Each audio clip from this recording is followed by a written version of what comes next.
Puji Tuhan, saudara-saudara, mari kita tundukkan kepala dan kita akan berdoa untuk mendengarkan firman Allah. Bapa di surga, kami menyerahkan waktu penting ini ke dalam tangan-Mu. Kami berdoa supaya urapan-Mu turun di atas kami semua. Baik yang berbicara maupun yang mendengarkan firman Allah, sama-sama diberkati oleh Tuhan. Di dalam nama Yesus kami sudah berdoa, haleluya. Amin. Saudara-saudara, dari sekian banyak berkat hikmat dan tuntunan Tuhan selama masa pandemi sampai kepada hari ini, salah satunya adalah tentang kemampuan untuk tetap bersukacita di dalam keterbatasan dan pembatasan. Nah, kita memang mengalami banyak tantangan, dihimpit kekhawatiran, potensi masalah, tetapi jangan dikalahkan oleh semua itu. Kita sudah biasa berjuang, jadi tekanan ini tidak perlu dihebohkan. Kita hanya perlu hikmat dan kewaspadaan, dan kita tidak perlu melawan dengan mata gelap, misalnya sampai menentang kenyataan bahwa dunia ini sedang berjuang melawan virus berbahaya, sampai juga mengabaikan protokol kesehatan, ya, sampai ikut menyebarkan kabar yang bisa membuat orang bisa ikut memaparkan dirinya kepada bahaya. Atau mungkin sampai kita mudah marah, emosi kalau dengar orang berbicara tentang corona. Itu namanya saudara sedang tertekan. Nah, saudara-saudara, saudara mau bandingkan dengan tertekannya seorang dokter, perawat di dalam merawat pasien-pasien corona yang tidak tahu bahaya yang dihadapinya?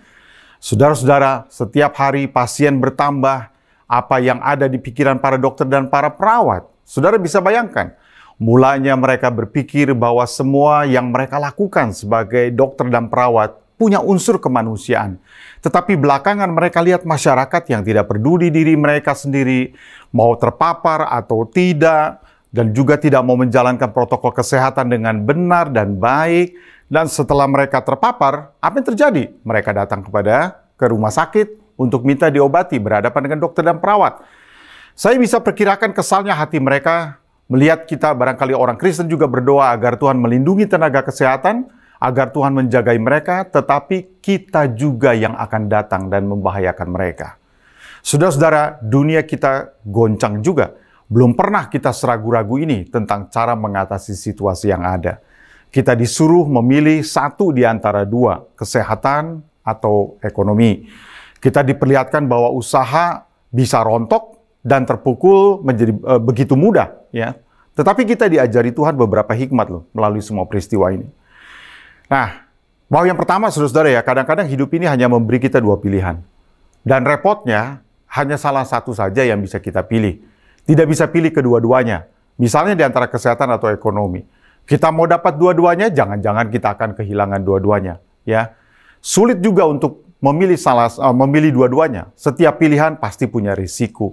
Dan tergantung kita mau utamakan yang mana. Nah, sangat sulit sekali lagi saudara-saudara mendapatkan keduanya. Dan saat ini barangkali Tuhan menantang kita untuk memilih salah satu. Tetapi Tuhan juga menunjukkan bahwa ada hal-hal yang tidak bisa ditentukan salah satu saja. Nah, misalnya saudara-saudara, waktu kita work from home, kita tidak bisa mengatakan bahwa benar-benar kita bisa bekerja dari rumah seutuhnya dan sepenuhnya. Karena ada juga yang harus kita kerjakan di kantor, dari kantor, gudang, dan seterusnya. Akibatnya sulit untuk benar-benar memilih salah satu, ya. Tetap harus gunakan keduanya untuk hal seperti ini. Akibatnya kerjaan kita jadi double, saudara-saudara. Nah, sebagai orang tua, melihat anak kita pergi kerja, pasti kita khawatir. Bukan karena saudara takut terpapar jika anak Anda menjadi OTG, tetapi lebih dikarenakan karena risiko yang sulit ditebak jika anak-anak kita terpapar. Kita harus membuat pilihan sulit, tetapi mintalah kepada Tuhan dengan sungguh-sungguh, segenap hati, supaya Ia memberikan tempat kerja yang lebih dekat barangkali, lebih aman untuk anak-anak kita. Nah, saya tahu saudara-saudara bahwa ada orang tua yang bersyukur kepada Tuhan, menyampaikan kabar kepada kami, karena akhirnya anaknya mendapatkan pekerjaan di tempat yang lebih dekat, dan itu lebih memberikan ketenangan kepada orang tua. Kita bersyukur kepada Tuhan. Nah, saudara-saudara, atau mungkin kita pilih bertumbuh bersama dengan orang-orang lain di masa pandemi ini, atau kita makin menyendiri. Ya, itu pilihan kita nanti, saudara-saudara. Saya memilih untuk tetap bekerja sama, melatih orang, meningkatkan kemampuan diri, meningkatkan kualitas, mengandalkan jaringan, dan berfokus kepada kualitas, saudara-saudara. Membantu sebisa kita mencarikan jalan dan solusi, menggunakan kesulitan akibat pandemi untuk melatih otot teknologi dan media kita. Bagi saya, apa yang terjadi ini, itu seperti arena baru yang Tuhan tunjukkan bagi kita. Nah, kamu lihat nih, kamu masuk ke dalamnya nih. Apa yang akan kamu lakukan? Nah, saudara-saudara, saya mau menjadi orang yang diberikan seperti 5 dan 2 talenta. Kita segera cari jalan, kita mengusahakannya di tengah-tengah segala keadaan kita. Nah, saudara-saudara, sebenarnya apa beda di antara orang yang menakut-nakuti dengan yang bersikap realistik? Begini bedanya. Nah, kalau saudara-saudara memberikan fakta yang tidak berimbang, fakta yang sebenarnya dari 2 sisi, tidak memberikan itu, tidak memberi harapan, terutama akibat kurang baca, kurang tahu, saudara-saudara cenderung menakut-nakuti orang. Tetapi kalau saudara kurang bacanya saudara-saudara itu justru tentang bahaya yang sedang dihadapi dan dapat dihadapi oleh orang, dan saudara tidak menyampaikan yang sebenarnya tentang bahayanya, namanya kita memberi harapan yang palsu. Jangan begitu, saudara-saudara, itu membahayakan hidup orang lain. Nah, kalau kamu membuat orang tidak melakukan apa-apa, itu namanya menakut-nakuti. Tetapi kalau kita mendorong orang untuk kreatif di masa sulit, menemukan cara baru berdagang, mencari bahan baku, mencari cara baru melayani, mencari cara baru memenuhi kebutuhan umat Allah, mencari jalan usaha baru yang tidak berisiko, itu namanya realistik, saudara-saudara. Nah, saya percaya saudara-saudara bahwa jika pandemi ini hanya membuat gereja kita mempertemukan orang melalui video call, Zoom, kita mati ide, saudara-saudara. Minimal kita harus mengembalikan berbagai jenis kegiatan yang dulunya tatap muka, sekarang digunakan secara virtual. Bagaimana mengadakannya? Itu merupakan sebuah tugas yang sangat besar. Naik lebih tinggi lagi, saudara-saudara, adalah menciptakan kegiatan baru. Ya, setelah melihat begitu banyak manfaat sarana virtual. Dan setelah itu, saudara-saudara, kita mulai menciptakan pelayanan gereja dalam wujud baru. Nah, ini baru namanya relaunching gereja, saudara-saudara. Bukan sekedar restarting gereja. Kita tidak menunggu restart, kita tidak akan kembali kepada cara lama pelayanan kita. Kita harus cari jalan ke depan, maju ke depan. Dan pandemi ini telah mentransformasi gereja kita dan pelayanan kita. Amin, saudara-saudara. Apa yang akan terjadi jika kebaktian minggu kita menjadikan gereja kita, saudara-saudara, seperti studio di mana siaran rohani ditayangkan untuk melayani mereka yang tidak terjangkau dan selama ini barangkali kita tidak perhitungkan. Kita doakan saudara-saudara supaya visi untuk melayani dunia dari gereja kita akan makin terwujud. Dan ini tidak memerlukan ribuan orang untuk mewujudkan impian itu. Kita hanya perlu orang-orang yang komit, berkualitas, dan memiliki visi masa depan yang sama. Amin. Ya, Yesus berkata, saudara-saudara, alam maut tidak akan menguasai gerejanya. Dan ini firman yang bunyinya tidak boleh digunakan untuk melawan protokol kesehatan, saudara-saudara. Tetapi untuk menghidupkan gereja di masa sulit, menguatkan umat Allah di tengah-tengah tantangan dan ancaman, dan membuat gereja menjadi kreatif di masa pandemi. Puji Tuhan.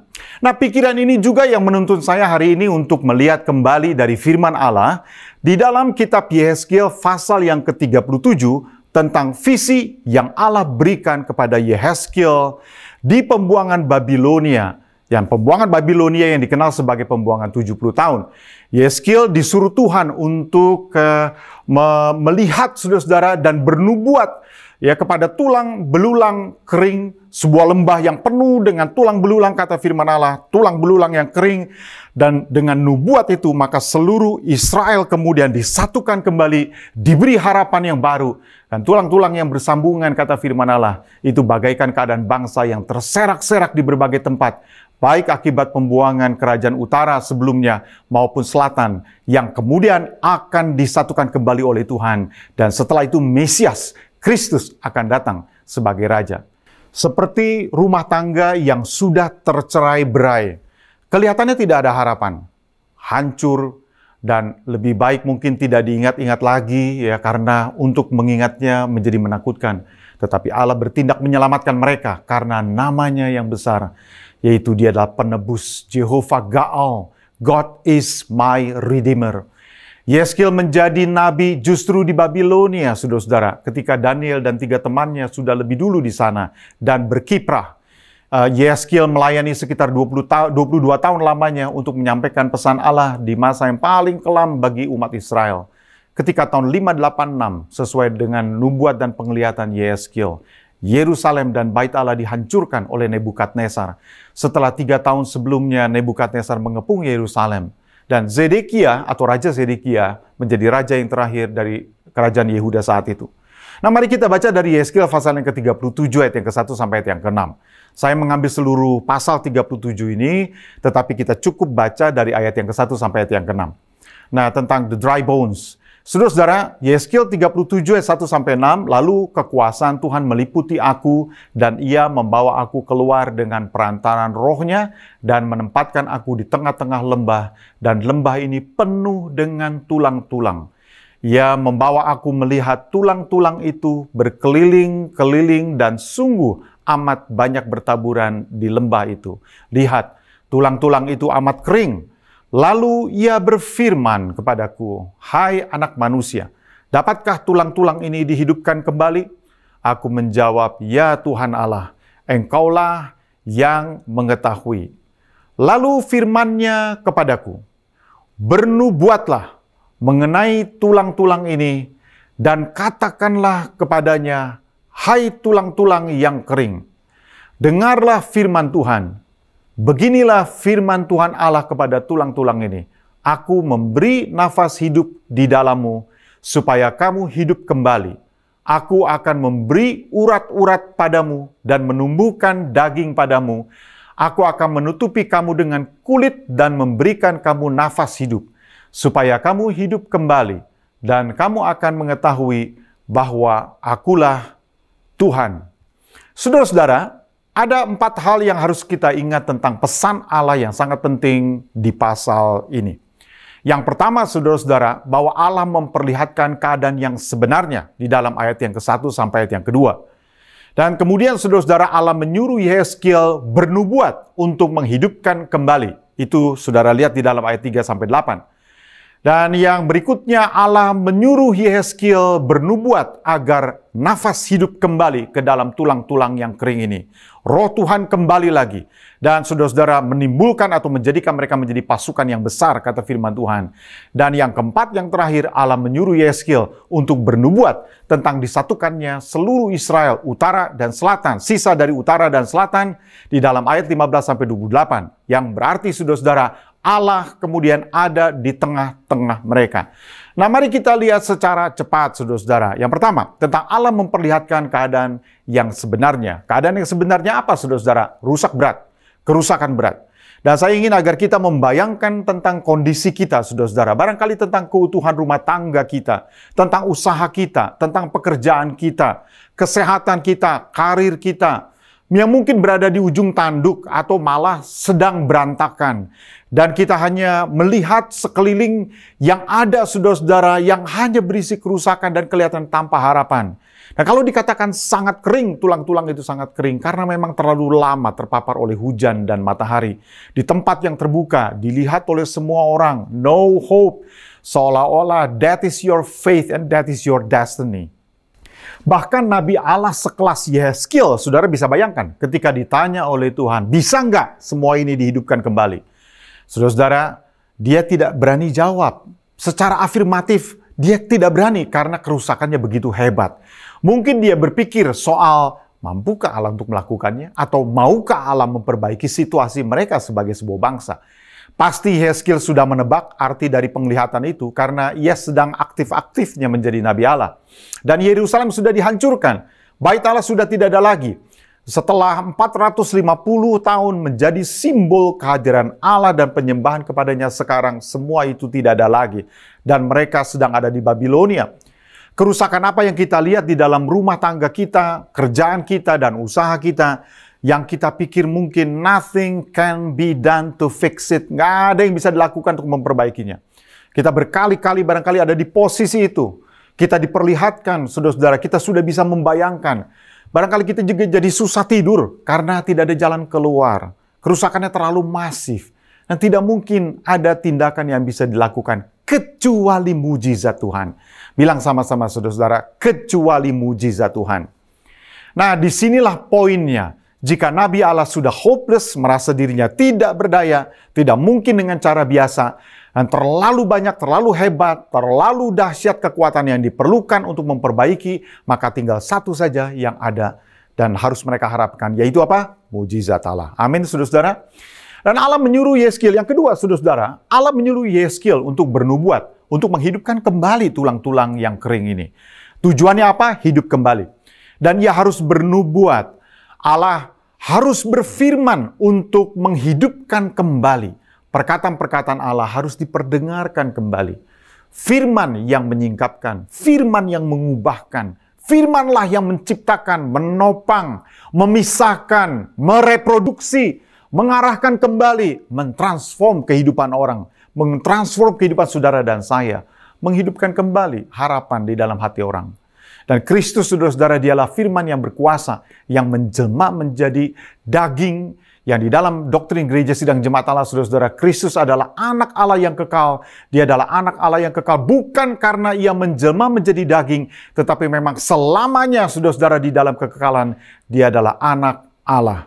Dan saudara-saudara, kalau kita membaca di dalam 2 Korintus pasal yang kelima, ayat 17-18. Jadi, siapa yang ada di dalam Kristus, dia adalah ciptaan baru.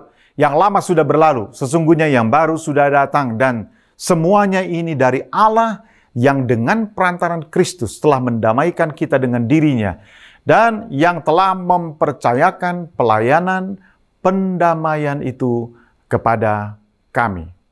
Saudara-saudara, kalau bukan pekerjaan firman yang berkuasa, hati manusia akan tetap sama, menolak Allah. Injil harus diberitakan, firman harus disampaikan. Dan Roma pasal yang ke-10 ayat yang ke-17, saudara-saudara, berkata, jadi iman timbul dari apa? Pendengaran. Dan pendengaran oleh firman Kristus. Saudara-saudara, kita juga bisa baca di dalam Ibrani pasal yang ke-4 ayat yang ke-12. Sebab firman Allah hidup dan kuat dan lebih tajam daripada pedang bermata dua manapun. Ia menusuk amat dalam sampai memisahkan jiwa dan roh, sendi-sendi dan sumsum. Ia sanggup membedakan pertimbangan dan pikiran hati kita. Nah, saudara-saudara, saya ingin agar saudara-saudara sedikit menaruh perhatian kepada kata-kata yang berbunyi memisahkan jiwa dan roh. Jika saudara teliti tulisan-tulisan Rasul Paulus, sekalipun ia beberapa kali menyebut tentang tubuh, jiwa, dan roh. Misalnya di dalam 1 Tesalonika 5 ayat 23. Semoga Allah damai sejahtera menguduskan kamu seluruhnya, dan semoga roh, jiwa, dan tubuhmu terpelihara sempurna dengan tak bercacat pada kedatangan Kristus, Yesus Kristus Tuhan kita.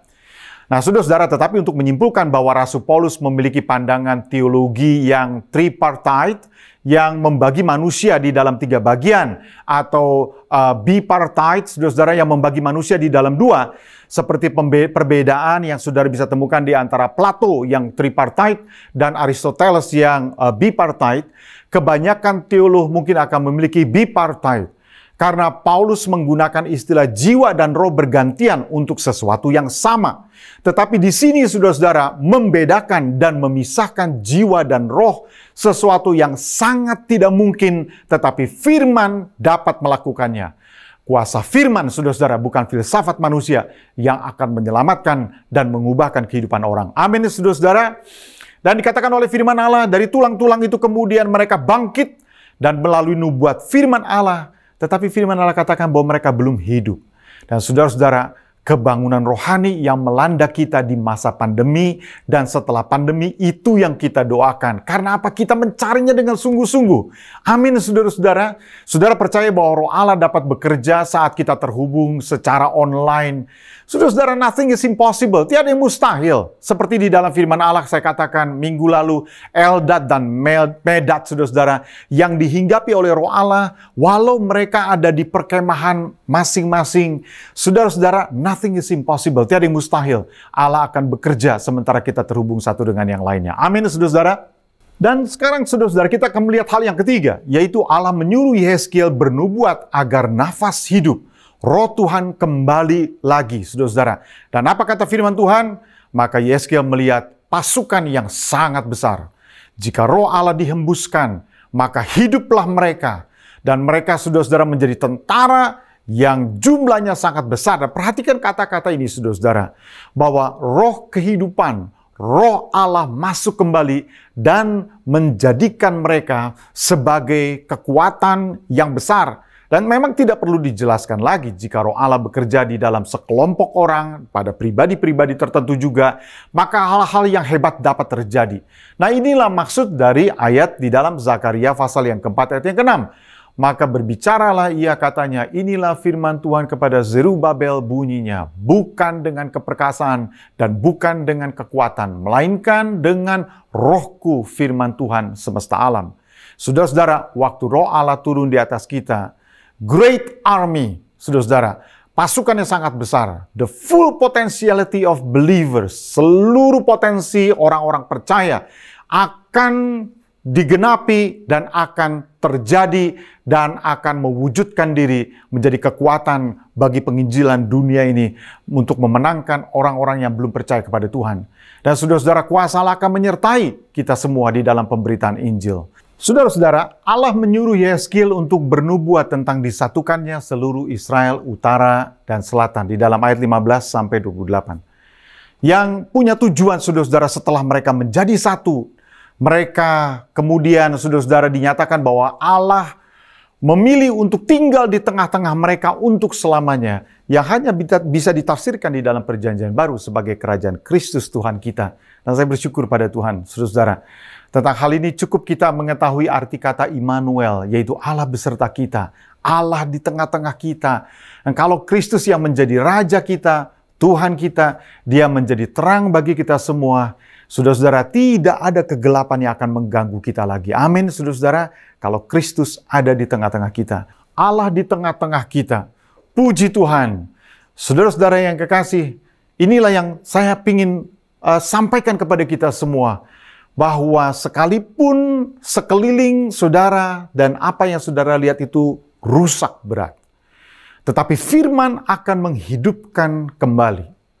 Dan saudara-saudara, Roh Allah kemudian dicurahkan dan menjadikan saudara dan saya tiba kepada full potentiality. Kita akan tiba kepada potensi maksimal kita. Allah bekerja, saudara-saudara, dan kemudian kita akan mengalami hal-hal yang luar biasa di mana Allah ada di tengah-tengah kita.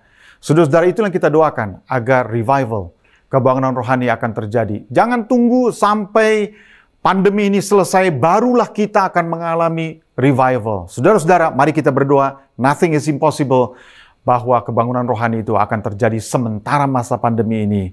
God will bless us all. Mari kita tundukkan kepala kita berdoa. Haleluya. Bapa di surga, sekali lagi Tuhan, kami meminta agar Engkau akan mencurahkan Roh-Mu Tuhan di tengah-tengah kami. Apapun situasi kami, apapun situasi anak-anak-Mu Tuhan. Tetapi tiada yang mustahil. Sementara kami terhubung satu dengan yang lainnya. Sementara kami berada di dalam koneksi-koneksi internet, Tuhan Yesus, kami berdoa ya Bapa, supaya Roh-Mu menjamah kami, dan luapan dari pekerjaan Roh Kudus yang luar biasa berlimpah itu akan terjadi dan kami menyaksikannya. Terima kasih ya Bapa, kami serahkan semua ke dalam tangan-Mu hari ini, dan kami berdoa Tuhan, sementara kami akan mengambil bagian di dalam perjamuan kudus, kiranya Engkau berkati. Di dalam nama Tuhan Yesus Kristus, Roh Allah bekerja di tengah-tengah kami. Haleluya.